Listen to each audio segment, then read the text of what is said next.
예, 두 번째 시간으로 들어갑니다. 중국은 간교한 뱀이 세상 끝에 크고 붉은 용의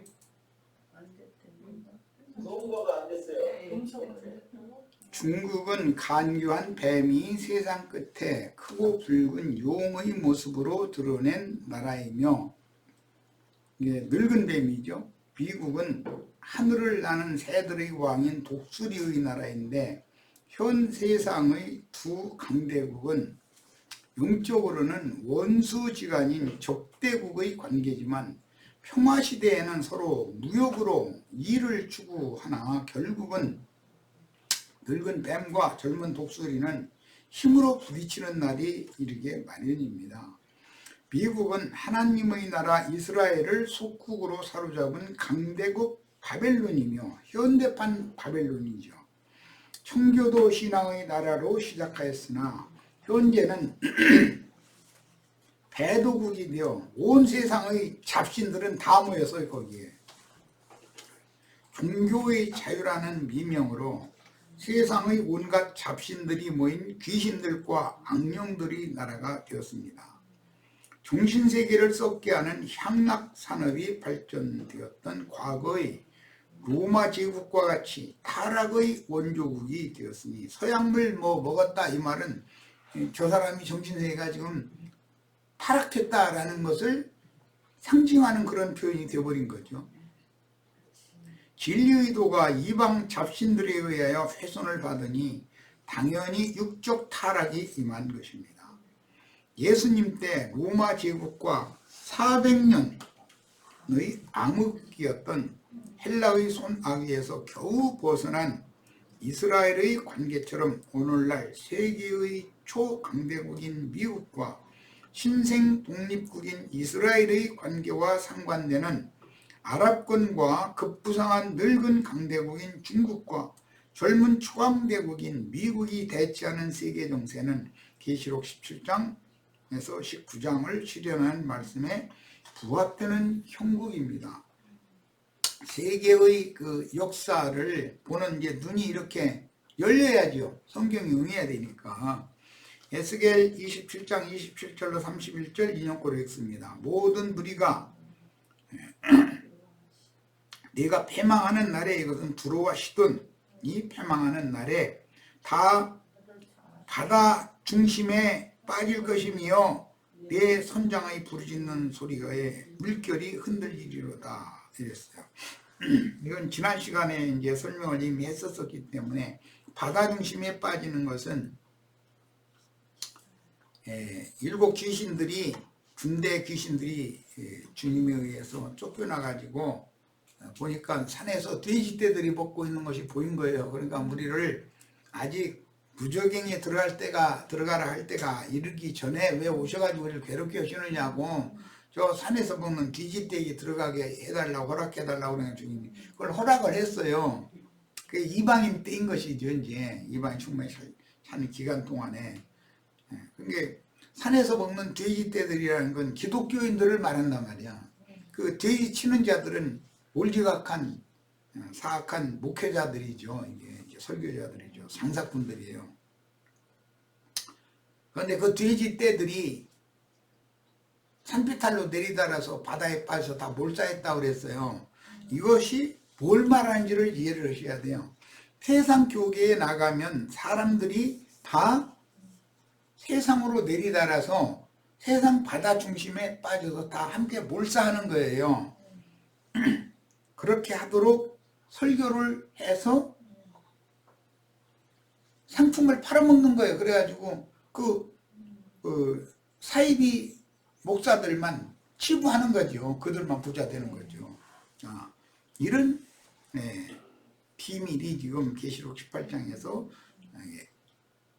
뭐라고 하냐면 그 은어로, 비유법으로 지금 이렇게 계속 증거하고 있는 거예요. 고발하는 말씀이 사실은 세상 교계는 이렇다라는 것을 진실한 믿는 이들은 바로 보고 바로 들어라, 바로 깨달아라. 돌을 잡은 자와 사공과 바다의 선장들이 그 기독교 교회는 여러 직분들이 있죠. 목회라고 할 때 뭐 전도사, 부목사, 뭐 목사 뭐 거기다 대고 또 감독 목사는 또 한층 높은 것처럼 오고 뭐 송회장 목사, 당회장 목사 하여튼 뭔가 자꾸 직급을 많이 만들어 놓죠 사람들은. 맞아. 심지어 전도사 위에 강도사라는 것도 있어. 저기 강이라는 건 강의 도를 강해하는 본세가 있는 사람이다라는 말인데 한국말로 잘못 들으면 뭐 칼들은 강도인가 이렇게 생각하고. 자, 노를 잡은 자와 사공과 바다의 선장들이 다 배에서 내려 언덕에 서서 너를 위하여, 이게 큰 음료, 바다의 중심에서 빠져서 불타고 있는 큰 음료를 위하여 크게 소리질러 통곡하고 티끌을 머리에 무릅쓰고 제 가운데 굴미어 그들이 다 너를 위하여 머리털을 밀고 굵은 대로 띠를 띠고 마음이 아프게 슬피 통곡하리로다. 그런데 계시록 9장에 더 읽어 내려가면 에스겔 27장이나 28장 더 읽어 내려가면 이 상품을 이제는 살짝 없다 해가면서 탄식한다는 거거든요. 이게 거짓 선지자들이 설교가 안 통하는 때가 온다는 거죠. 그게 이제 큰성 바벨론이 이제 망하는 때인 것이고, 선지자를 통해서 지켜하신 애가의 내용은 당시의 하나님 나라인 이스라엘과 좋은 관계를 맺고 지내던 가나안의 후손인 두로와 시돈의 도시국가들이 해상무역으로 축적한 부와 영화가 어떻게 허무하게 심판받을 것인지를 애가로 기록하게 하신 내용입니다. 두로와 시돈 지역, 두로와 시돈의 그 원조상은 함족이에요. 사람들인 페니키아 사람들은 바다에 익숙하였기 때문에 많은 물화를 무역함으로 해상무역을 통해서 부를 축적하고 세상과 세상에 있는 것들을 사랑하도록 설교를 하는 거예요. 그게 바다에 선척을 띄워놓고 무역을 한다 이렇게 이제 비유한 것이죠. 해상무역을 통해서 부를 축적하고 풍요를 누리고 살았으며 이스라엘의 솔로몬과 매우 가까운 사이가 되었습니다. 심지어 솔로몬의 서척들이 되었죠. 함족들이. 솔로몬이 성전과 왕궁을 건축할 때도 두로 왕은 많은 물품들을 보내주는 대신 밀과 밀가루 등의 식물을 받아갔습니다. 이건 굉장히 중요한 말씀이에요. 밀과 밀가루라는 것은 하나님의 말씀을 상징하는 거예요. 모든 사람들이 하나님의 말씀을 구하기 위해서 세상의 좋은 것들을 다 갖다 이렇게 줘가면서 그 밀과 밀가루를 받아갔어요. 그런데 나중에는 점점 밀과 밀가루 줄 것이 없게 되는 거예요, 이제. 그러다 보니까 이제 땅 팔아먹게 된 거죠. 이제 결과가 이렇게 됐어요. 솔로몬이 성전과 왕궁을 건축한 뒤에도 과도하게 자기의 지혜와 세력을 과시하기 위하여, 전에 우리 이명박 씨가 국가 지도자할 때 그냥 강이라는 강 다 파헤쳐가지고 뭔가 자기가 그 짧은 5년 동안에 뭔가 후세에게 이름을 날릴 만한 뭐 공적을 남기고자 하는 야심이 있었기 때문에 이제 무리하게 이제 그런 짓을 했죠. 그런데 그게 뭐 일장일상이 다 있겠지만 지금 많은 그 국토의 피해가 이제 온 결과가 됐잖아요. 솔로몬이 성전과 왕궁을 건축한 뒤에도 과도하게 자기 지혜와 세력을 과시하기 위한 큰 공사를 많이 일으키고 많은 성들을 막 다시 이렇게 재건축하고 이런 일을 많이 했어요. 공력을 이제 많이 한 거죠. 많은 성들을 건축할 때 두로 왕이 보내주는 여러 물품들과 1000명이나 되는 음녀들이 사용한 사치품들의 값을 지불할 능력이 없으므로 갈릴리 지역의 20성읍을 떼어 두로 왕 히람에게 주었습니다. 두로 왕은 솔로몬이 욕심으로 과도하게 일으킨 토목공사의 재료들을 보내준 대가로 받은 갈릴리 지역의 땅을 둘러보고는 마음에 차지 않았기 때문에 불평하고 악평하기를 쓸모없는 땅이라는 뜻으로 카불 땅이라고 하였는데, 갈릴리 지역에 사는 사람들은 유대인들에게 멸시를 받던 이방인들 모두를 대표하는 상징이 되었습니다. 예수님 오셨을 때 이방의 갈릴리, 거기에 생명의 참빛이, 거기서 이제 빛이 발현되기 시작하는 얘기가 나오죠. 솔로몬의 교만으로 인한 과도한 공사와 수많은 이방 여인들과의 통혼은 결과적으로 서민층인 백성들이 원성을 사서 민심을 잃게 되고, 그가 받은 시혜와 후는 오히려 그 마음을 교만하게 하여 하나님을 떠나는 실종의 원인이 되었으며, 다윗 왕국이 분열하는 빌미가 되었고 훗날 이방에게 멸망당하는 원인이 되었습니다. 솔로몬의 영화가 극에 달하였을 때 해상무역으로 부를 축적한 두로왕의 영화도 극에 달하였다고 기록하여 그 당시 이방 나라들을 대표하는 재물신들의 나라인 두로와 시돈 왕국과 영적 타락이 시작된 이스라엘 왕부의 관계는 이방 나라와 손을 잡고 부와 영화를 누리게 취하여 이방 잡신들을 받아들인 이스라엘의 형편을 선지자들은 아주 신랄하게 비판을 했습니다. 그런데 이 타락한 이스라엘이 오늘날 청교도국으로 출발한 미국의 형세와 똑같은 거다라는 걸 이미 저 시간에 말씀을 드렸어요. 이사야 23장 8절로 9절, 면류관을 씌우던 자여 그 상인들은 고관들이요 그 무역상들은 세상의 존귀한 자들이든 두로에 대하여 누가 이 일을 정하였느냐. 두로와 시돈, 해상 무역의 도시국가를 예로 들어서 두로는 로마 천주교, 시돈은 개신교를 상징하는 비유단 말이에요. 이게 다. 계시록 17장 18장을 이해하려면 구약 성경의 예시된 비유 선지자들이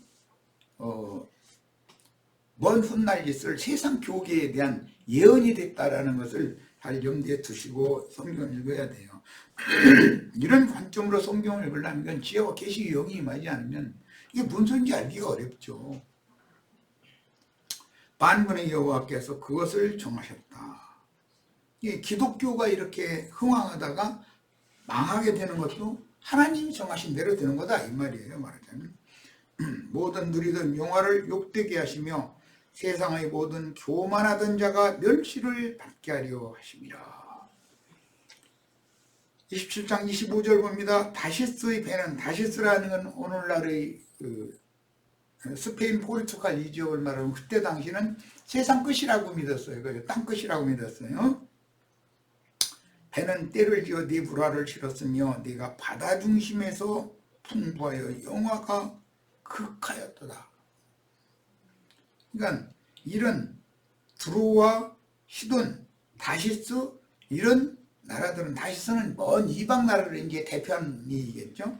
이런 나라들은 모두 하나의 표상이 되는 것이고, 신약교회에는 이게 하나님의 말씀을 받은 유대인으로부터 시작된 것인데 이것이 이방인에게 복음이 전파되어 나가면서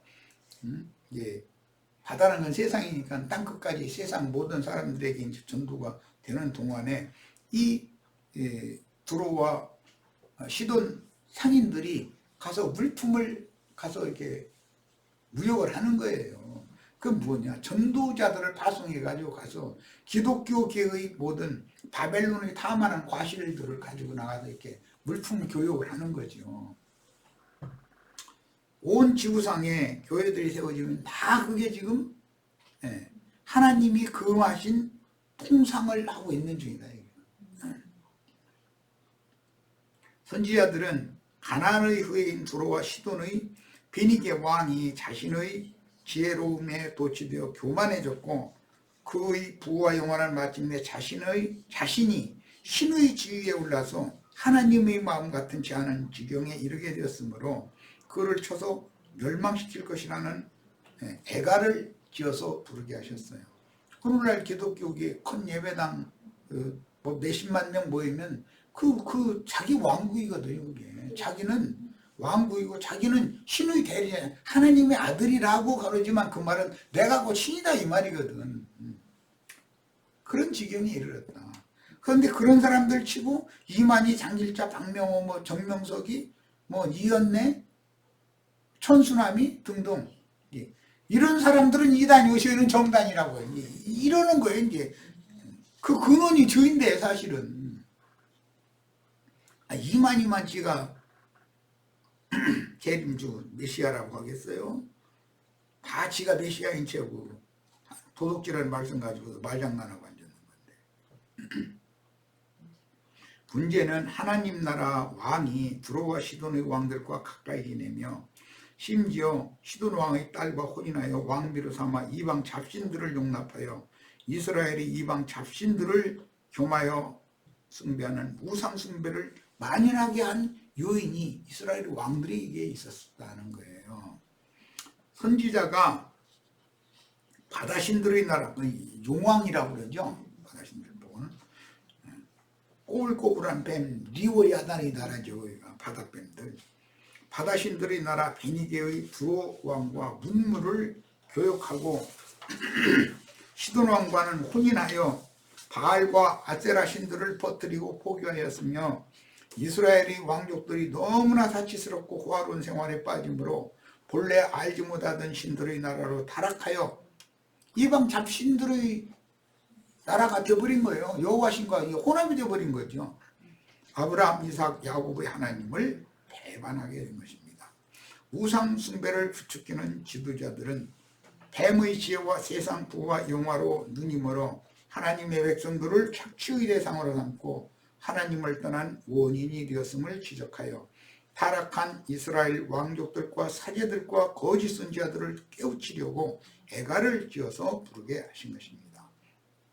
호세아 9장 13절 인용구를 봅니다. 내가 보건대 에브라임, 이건 북이스라엘을 말하는 거예요. 에브라임은 아름다운 곳에 심긴 두로와 같다. 북이스라엘이 두로로 상징이 됐어요. 그러면 남유다는 당연히 시돈으로 상징이 되는 거죠. 그 자식들을 살인하는 자에게로 끌어내리려다 그랬어요.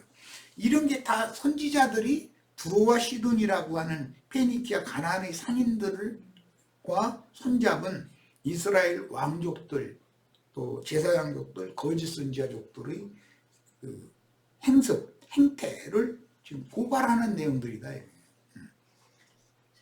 정신을 차리지 못하는 이스라엘의 기득권자들은 선지자들의 충고를 전혀 받아들이려고 하지 않았으며 오늘날도 마찬가지예요. 목사들이 엊그제도 뭐 광주 무슨 교회 목사라고 또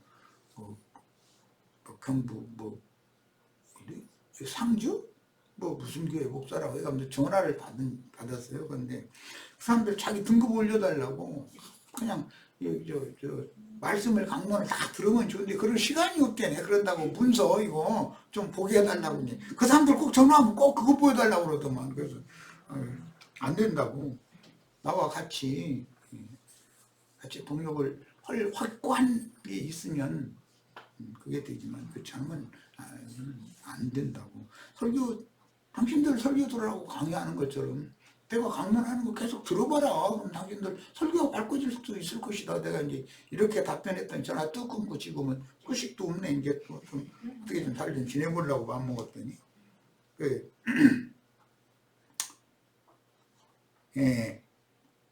오늘날로 말하자면 신문지상의 정부의 실정을 신랄하게 비판하는 실정의 내용들을 만화나 혹은 댓글, 빗댄 글로 충고하는 것과 같은데 직설적으로 말을 하면 눈먼 귀족들이 무슨 핑계를 대서든지 잡아다가 핍박하고 죽일 것이기 때문에 직설적으로 말은 못하고 이제 이렇게 비유법으로 이렇게 섬겨내는 게 그래서 비유법을 하는 거예요. 네. 우리는 하나님이 세운 질서에 대해서 잘 이해를 해야 돼요. 인생을 경영하는데도. 왜냐하면 반역, 배도, 등에서 칼 꽂는 이런 사람은 아무리 그가 반역으로 왕좌에 올랐어도 자기 자신이 또 반역을 당하게 된다는 것을 이스라엘의 역사로 계속 성경이 증거하는 바예요. 북이스라엘은 계속 반역으로 왕위가 자꾸 바뀌잖아요. 다윗의 왕위는 계속 흘러가죠. 그런 것이 얼마나 큰 비유가 되는지를 깨달아야 돼요. 우리나라도 지금 내가 보기에는 자기를 출세시켜준 윗사람에게 뒤에서 칼질을 한 사람이 지금 이제 등극을 이제 앞두고 있는데, 내가 보기에는 그런 사람들이 것은 절대 좋지 못하다라고 나는 보는 사람이에요. 하늘이 정한 법칙이 있는 거예요. 뭐든지 순리대로 해야 되는 거예요. 세상사 개인의 인생 경험도 마찬가지고 매사가 다 마찬가지예요. 뭐든 정상적인 방법으로 해야 되는 거죠. 28장 에스겔 28장 2절 5절 인자야 너는 두로왕에게 이르기를 주 여호와의 말씀에 네 마음이 교만하여 말하기를 나는 신이라 내가 하나님의 자리 곧 바다 중심에 앉았다 하도다. 네 마음이 하나님의 마음 같은 테 할지라도 너는 사람이요 신이 아니거늘. 이게 배반자, 반역자는 이 짓을 하는 거거든. 지가 그 하나님의 자리까지 올라가는 거예요. 그렇지만 그는 또 반역을 당해가지고 거꾸로뜨림을 당하게 하는 게 하나님의 정의다라는 거예요. 이걸 우리는 두려워해야 돼요. 하나님이 어디가 있느냐고. 응? 내가 지금 이런 권세를 가지고 막 휘둘러도 되는 건 줄로 알고, 그건 무지해서 그래요. 하나님을 그렇게 무시하면 안 되죠. 종의 하나님을. 그래서 누가 옆에서 좀 충고도 좀 해주고, 나 같은 사람 좀 참으로 불러. 그러면은 조금 이게 좀 위험 소지가 덜하게 할 수가 있을 것 같은데, 그 주위에는 전부 간신무리배만 모여가지고 이거는 난 불안해요. 그런 모든 피해는 국민들이 고스란히 다 감당하게 되기 때문에, 네가 다니엘보다 지혜로워서 은밀한 것을 깨닫지 못할 것이 없다 하고, 네 지혜와 총명으로 재물을 얻었으며 금은을 곳간에 저축하였으며 네 큰 지혜와 장사함으로 재물을 더하고 그 재물로 인하여 네 마음이 교만하였도다. 돈은 사람을 교만하게 하더만, 문자대결로도. 열왕기상 16장 2절로 34절 돈이 얼마나 교만하게 하는 거, 얼마 전에 그 텔레비전에 나왔었죠. 뭐 VIP 그 V가 셋인가 넷인가 있는 백화점이 있다더만, 또 거기 또 그런 백화점이 있는지 나는 알도 못하는데, 하여튼 거기서 이렇게 뭐 손님 접대하고 하는 사람한테 막 뭐 돈다발 막 어떤 여자가 막 얼굴에다 막 뿌리고 말이야, 이런 짓을 해가지고, 그게 인간이야. 그게 돈이 지가 제 아무리 많으면 뭐해, 그렇게 되려고 돈 버는 건 아니잖아. 남편이 돈을 정상적으로 번 사람은 그렇게 함부로 방자하게 되지 않죠. 둘이 부부가 노력해서 한 푼 한 푼 저축해서 했으면 그 많은 돈 있지도 않겠지만은 하면은 그런 사람들 자기 딸이고 자기 손녀이고 그럴 텐데, 불쌍히 총이 서 있는데 얼마나 다리가 아프고 힘드냐, 월급 얼마나 받는다고 이러고 있냐 해가지고 몰래 이렇게 좀 돈 몇만 원 슬쩍 줘주고 수고해. 이렇게 가면 다음에 오면은 막 인사를 100번 하는 거지 뭐. 그 사람 얼굴 알아봐줬다고 뭐 하는 거 아니야. 아니 이렇게 해야 옳지. 그 얼굴에다 해야 되고 돈을 막 그냥 막 집어 던져? 그게 뭐 하는 짓거리들이야 도대체. 하나님이 다 보고 계셔요. 우리 함부로 살면 안 됩니다. 열왕기상 16장 2절로 34절 유다의 아사왕제 38년에 오므리의 아들 아합이, 참 이 아합 얘기 나오면 유명하죠. 이스라엘 왕이 되니라. 오므리의 아들 아합이 사마리아에서 22년 동안 이스라엘을 다스리니라.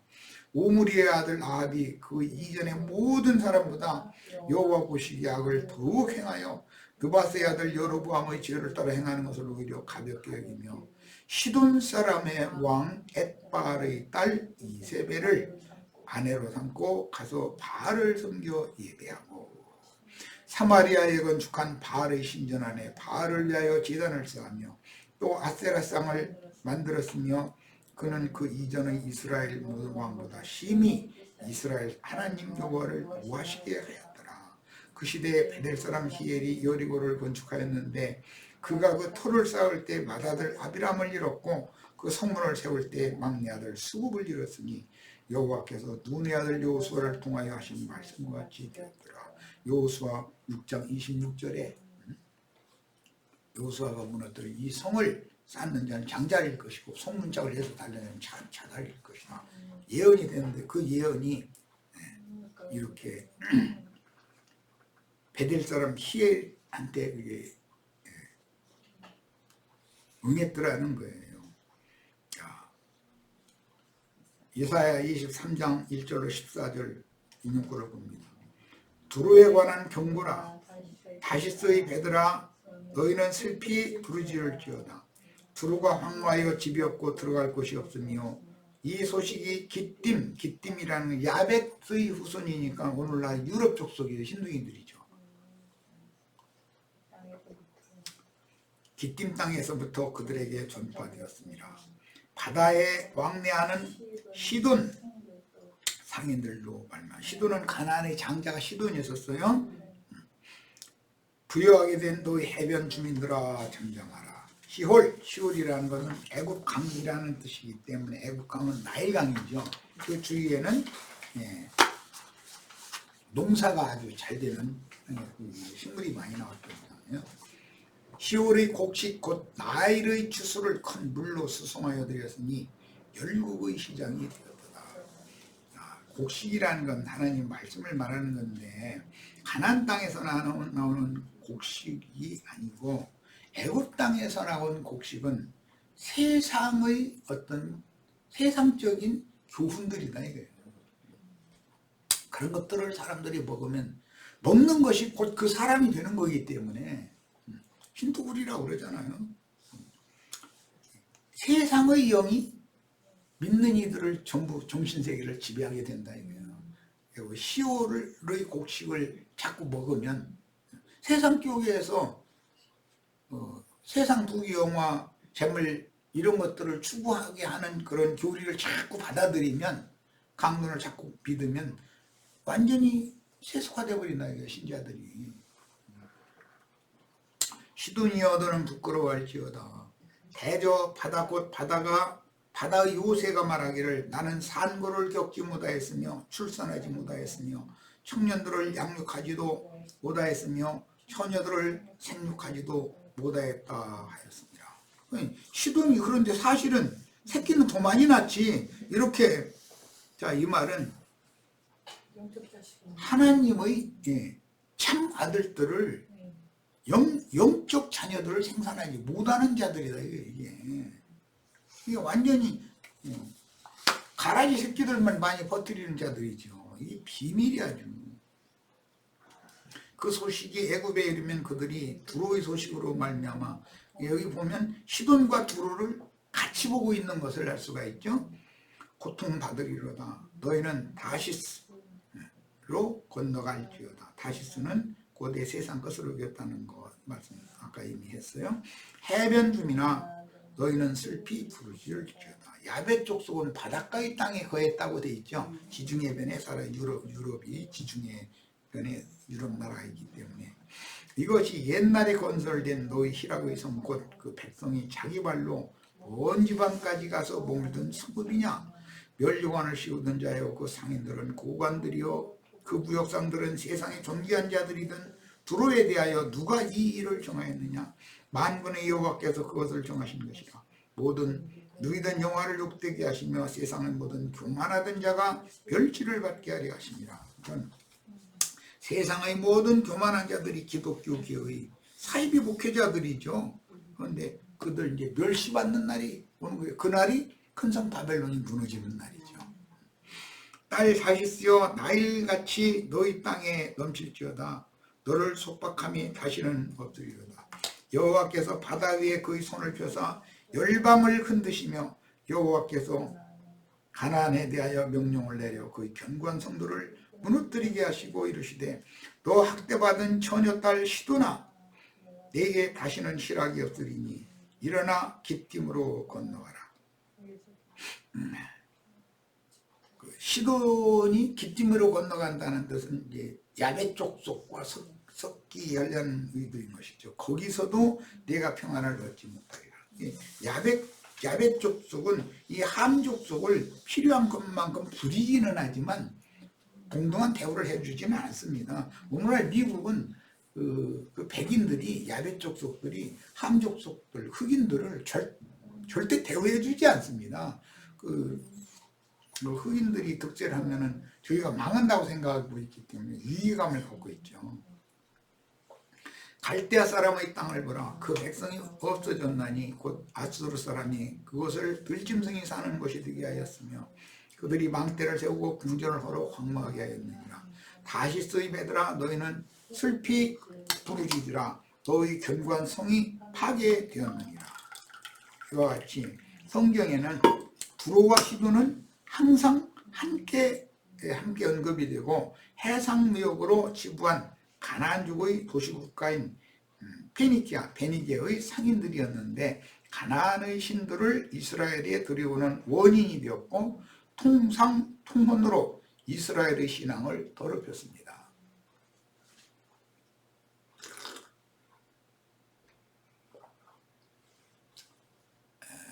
셈은 영적인 하나님의 자손들을 상징하는데 셈족이 저주의 저주를 받은 함족들과 통혼하고 통상하면 절대 안 되는 것이죠. 에스겔 28장 21절로 28절 인자야 너는 얼굴을 시돈으로 향하고 그에게 예언하라. 너는 이르기를 주 여호와께서 이 시돈 왕 엣바알의 딸이 이세벨했잖아요. 여호와께서 이같이 말씀하시되 시돈아 내가 너를 대적하나니 네 가운데서 내 영광이 나타나리라 하셨다 하라. 내가 그 가운데서 심판을 행하여 네 거룩함을 나타낼 때 무리가 나를 여호와인 줄 알리라. 시돈은 개신교를 상징한 거예요. 두로는 로마교를 상징한 거죠. 두 음료죠 이게. 내가 그에게 전염병을 보내며 그의 거리에 피가 흐르게 하리니 사방에서 오는 칼에 상한 자가 그 가운데 엎드러질 것인즉 무리가 나를 여호와인 줄 알겠고 이스라엘 족속에게는 그 사방에서 그들을 멸시하는 자 중에 찌르는 가시와 아프게 하는 가시가 다시는 없으리니 내가 주 여호와인 줄을 그들이 알리라. 나도한 형제가 이렇게 증거하는 말을 오늘날 그 시돈의 왕족들 들으면 찌르는 가시 같으죠. 되게 듣기 싫어할 거예요. 나 다 알고 있어요. 그런데 때가 되면 이제 망할 때가 되면 찌르는 가시가 아프게 하는 가시가 없다는 거예요. 그러면 다 순교해서 빛들이 떠나가 버렸다라는 말이죠. 그럼 이제 저 세상인 줄 아는데 그게 아니라 그게 폭망하는 것이죠. 말하자면 이런 거예요.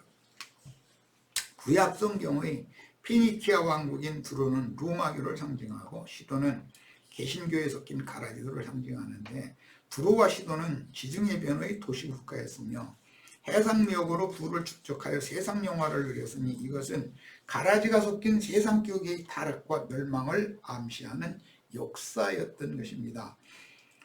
선지자들은 유대왕국과 북이스라엘을 망하게 하는 요인이 되는 용왕들의 잡신들을 바다의 신은 용왕이죠. 용왕이라고 그러죠.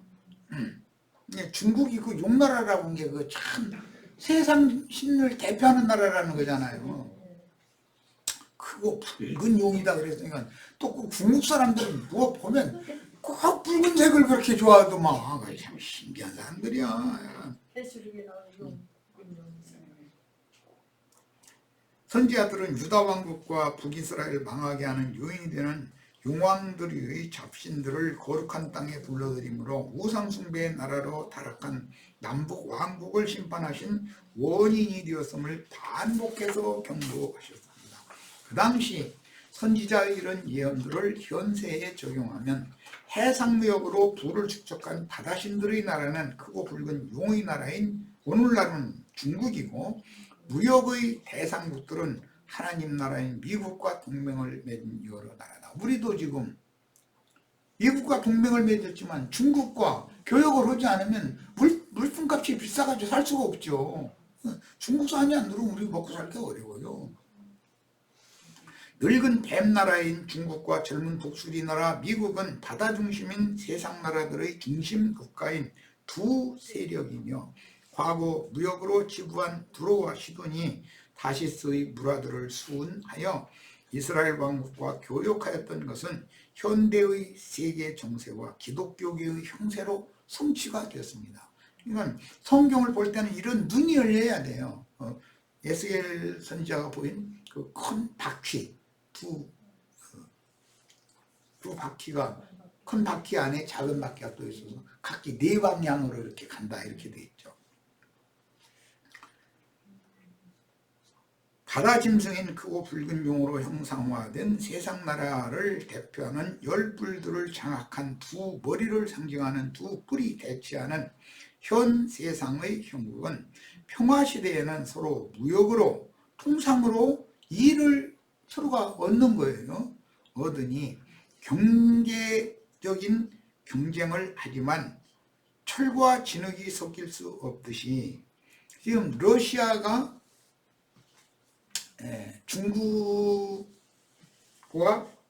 북한 이런 데가 지금 미국과 서방 세계는 군인들을 보내거나 폭탄을 떨어뜨리거나 이런 물리적인 전쟁을 하기 전에 경제적으로 제재를 가하고 있죠. 전 세계가 합심해서. 그런데 그거 해야 소용없다 이거예요. 결국은 경제 제재를 해도 엊그제 이제 미국까지 이게 핵폭탄 날릴 수 있는 ICBM 북한에서 이렇게 쏘아가지고 성공했다고 그러는데, 그렇게 나오면 미국도 이제 떨 수밖에 없죠. 그렇게 되면 미국이 이제 생각이 바꿔지죠. 경제 제재만 해가지고 이거는 안 되겠구나. 이게 큰 일을 저지르기 전에 이걸 어떻게 없애버려야 되겠다. 이제 이런 계획을 지금 이미 하고 있겠죠. 미국이라는 나라는 그런 나라니까. 그러면 북한이 ICBM을 미국으로 날려보낼 만큼 그런 것을 공개적으로 이렇게 할 때 중국이나 러시아의 허락 없이 했겠냐 이 말이에요. 아이 걱정하지 말고 다 만들어놔서 그러면 과시 한번 해. 우리가 든든히 밀어주게 걱정 마. 다 허락을 받고 하는 것이지 그냥 할 일은 없죠. 보는 거잖아요.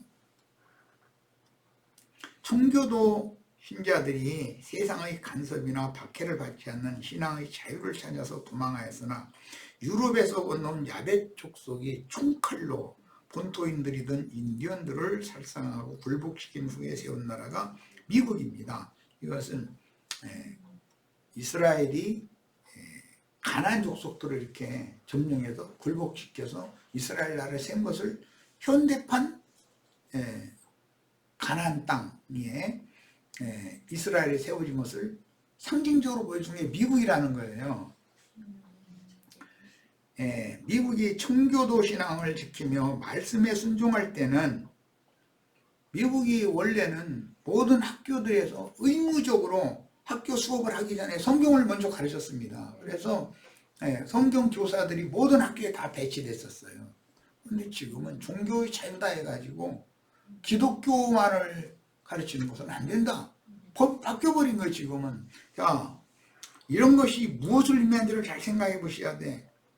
미국이 청교도 신앙을 지키며 말씀에 순종할 때는 하나님께서 복을 내려주심으로 세계를 주도하는 강대국이 되게 해주셨지만 종교의 자유라는 빌미로 온 세상의 모든 잡신들을 이민정책과 함께 받아들이니 과거 이스라엘이 이방 잡신들의 천지가 된 것과 같이 솔로몬이 1000명의 여자들이 새끼 쳐가지고 그냥 이스라엘 땅에 그냥 이방 잡신들이 그냥 우상이 그냥 퍼져나가게 만든 거예요.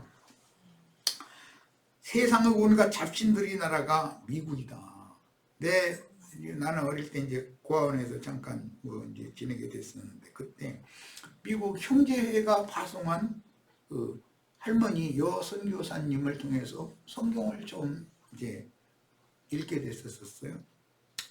그러고 나중에 그 원장 아버지가 나보고 오라고 그러더니 저 선교사 할머니 따라서 가면 너 이제 좋은 나라로 가서 이제 배고프지 않고 잘 산다고 그러는데 그 말이 나는 얼마나 두렵고 무서웠는지 막 그래가지고 안 따라가려고 이제 도망가고 이제 밤에 도망치고 이제 이렇게 해가지고 오늘날 생고생을 위해서 오늘날까지 오게 됐는데 그때 미국 갔으면 나도 잘 살 텐데 말이야.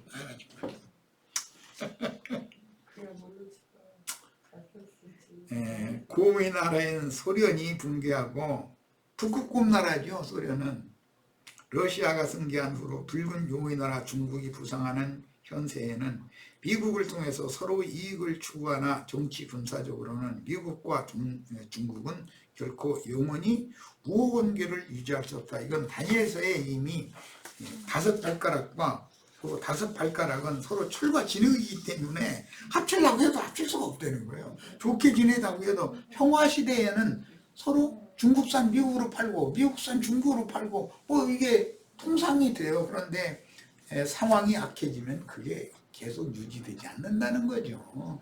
결국은 불장난을 하게 돼 있는 거지. 하나님은 현 세상 나라를 심판하고 오는 세상의 주도국으로 이스라엘을 회복하셔야 하므로 오는 세상에는 오늘날의 미국이 오늘날 바로 직전 미국이 큰 권세를 가진 것처럼 이스라엘이 전 세계의 주도국가가 되게 하는 것이 하나님 뜻이라는 거예요. 그런데 그게 미국은 불과 뭐 500년도 안 됐는데 이렇게 지금 망해가는 징조가 나왔고 이스라엘은 1000년 동안 그 나라가 영원을 유지할 거라는 거예요. 그런데 그 이스라엘이 1000년 동안 나라를 유지하는 것은 이미 예표상에 로마라고 하는 제국이 세상에서 1000년 영화를 누린 어느 나라가 없었어요. 길어봐야 500년이요. 우리나라도 뭐 고려시대, 뭐 고조선, 고려, 뭐 이조시대 이거 전부 다 500년 역사잖아요. 500년도 채 안 되는. 그런데 로마 제국은 1000년 영화를 누렸어요. 이런 것이 표상이다 이거예요. 그 1000년이 차도록 이스라엘 왕국이 오는 세상을 주도하는 곡과 마곡의 세계죠. 그걸 주도하는 종주국이 될 거다. 그 이스라엘을 어느 나라도 필적할 수 없게 만들어준다는 게 성경의 예언이에요.